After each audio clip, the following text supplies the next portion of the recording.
Hello সবাইকে, আজ আমরা চলেছি কেরালায় ওয়েনাদে। আর যেতে যেতে এই যে সুন্দর একটা সূর্যমুখী ক্ষেত, আর অবশেষে আমরা পৌঁছে গেলাম ওয়েনাদে। তখন খুবই সন্ধে হয়ে এসেছে আর রাত্রে আমরা ডিনার সেরে শুয়ে পড়লাম। পরের দিন প্রথমেই আমরা গেলাম বানসুরা সাগর ড্যামে, আর ওখানে গিয়ে দেখলাম মেঘলা আকাশ, খুব সুন্দর ওয়েদার। আর দেখতেই পাচ্ছেন আপনারা কত সুন্দর প্রাকৃতিক সৌন্দর্য। আর হঠাৎই বৃষ্টি চলে এলো, বৃষ্টিতে এই জায়গাটা আরও সুন্দর লাগছিল।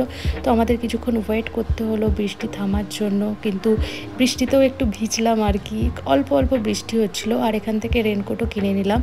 ফেরার সময় খেলাম হচ্ছে এই যে সুইট কর্নের চাট, আর এখানে এই যে এখানে হার্ব বিক্রি হচ্ছিল, আর এখানে এইসব নুনের জলে এরকম আম বিক্রি হচ্ছিল কাঁচা।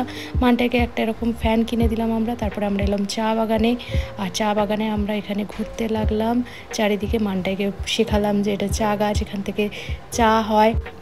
এরপরে আমার ইচ্ছে ছিল এখানে লংগেস্ট জিপ লাইন ওয়াকের, কিন্তু আনফর্চুনেটলি সেই সময় লাঞ্চ টাইম ছিল, তো বন্ধ ছিল, সেই জন্য করা হলো না। কিন্তু আশপাশটা আমরা ঘুরে নিলাম। তারপরে আমরা এলাম এই যে ট্রাইবাল ভিলেজে। এখানে অ্যাকচুয়ালি জিপে করে উপরে যেতে হয়েছিল। আর এই সময় এই যে আমরা পুরো মেঘের ভিতর দিয়ে আছি, আর মেঘগুলো আমাদেরকে ছুঁয়ে যাচ্ছে। উপরের দৃশ্যটা দারুণ ছিল, বৃষ্টি হচ্ছিল অল্প অল্প, তো রেনকোট পরে নিয়েছিলাম, কিন্তু বেশ ভালো লাগছিল। ওয়েদারটা খুব ঠান্ডা ছিল আর মেঘগুলো খুব কাছে ছিল। তো এখানে বৃষ্টিতে ভাবলাম যে একটু কফি খেয়ে নিই, তো একটা কফি নিলাম। কফির চুমুক আর এত সুন্দর সৌন্দর্য দেখে আমরা মুগ্ধ হয়ে গেলাম। তারপরে আমরা এলাম একটা পার্কে, যেখানে অনেক কিছু অ্যাক্টিভিটিস করা যেত, কিন্তু আমরা শুধুই করলাম গ্লাস ব্রিজ ওয়াক, কারণ আমাদের সময় হাতে বেশি ছিল না।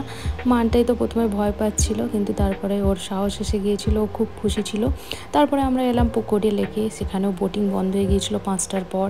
তো তারপর এখানে কি করব, কিছুটা ঘুরে আমরা বাইরে বেরিয়ে এলাম, খুব খিদে পাচ্ছিল। তারপরে আমরা এখানে পকোড়া খেলাম, বাটার মিল্ক খেলাম।